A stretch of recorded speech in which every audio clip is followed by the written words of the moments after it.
If you want to make your Figma designs feel more polished and interactive, learning how to design a card hover animation is a perfect place to start. In this tutorial, I'll walk you through the exact steps to create a smooth hover effect in Figma using component variants and prototype interactions. This works great for portfolio cards, product cards, UI previews, and any layout where you want a more modern, responsive feel. And if this tutorial helps you, make sure to hit like and subscribe for more simple Figma tips and design workflows. Alright, let's jump into it. First, we need to design the default version of the card. Start by building your card frame in Figma. You can add whatever elements your design needs, like a headline, a short description, an image, a price, or even a button.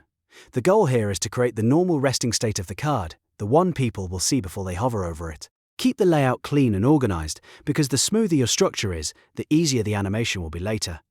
If you want, you can already style this card with rounded corners, a background fill, a subtle shadow, and spacing that feels balanced. This is your base design, so make sure it looks complete before moving on.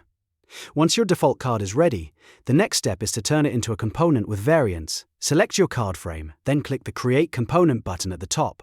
After that, inside the component box, click the Add Variant Plus icon. Figma will create a second version of the same card, which is exactly what we need for the hover state. Now rename the first variant to Default, and the second variant to Hover. This helps keep everything clear and easy to manage, especially if you build more interactive components later. Now you can modify the hover variant to look different from the default version. This is where the animation effect comes from. In the hover card, you might increase the shadow size to make it feel lifted. You could move the text slightly upward, scale the image, change the background color, or reveal a hidden button that appears only on hover. Even small changes can make the card feel much more dynamic and responsive. The key is to make the hover state noticeably different, but still consistent with the original design. You do not want it to feel like a completely different card. Instead, it should feel like the same card reacting naturally when someone moves their cursor over it.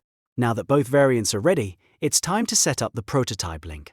Click the Prototype tab on the right sidebar, then drag the interaction noodle from the default variant to the hover variant. This connects the two states, so Figma knows how to transition between them. Next, set the trigger to while hovering. This tells Figma to switch to the hover variant when the user hovers over the card. After that, choose Smart Animate as the action. Smart Animate is what creates the smooth motion between the two variants, so instead of a sudden jump, the changes blend nicely. You can also choose an easing option, like Gentle, to make the movement feel softer and more natural. Then set the duration anywhere from 300 milliseconds to 800 milliseconds, depending on how subtle or dramatic you want the effect to feel. A shorter duration will feel snappier, while a longer duration can feel more elegant and premium.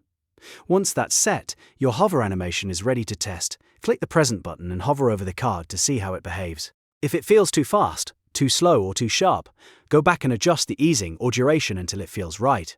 Sometimes even a small tweak can make a big difference in the final experience. If you want to take this further, you can duplicate the same technique for multiple cards across your design system. That way, your entire interface feels more interactive and consistent. This is one of the easiest ways to bring static UI designs to life in Figma, without any code. So, to recap, build the default card, turn it into a component, create a hover variant, change the hover styling, then connect both states with a while hovering trigger and Smart Animate. That's all it takes to create a clean Figma card hover animation. If this video helped you, don't forget to like, subscribe, and turn on notifications for more Figma tutorials, UI design tips, and beginner-friendly workflows. Thanks for watching, and I'll see you in the next one.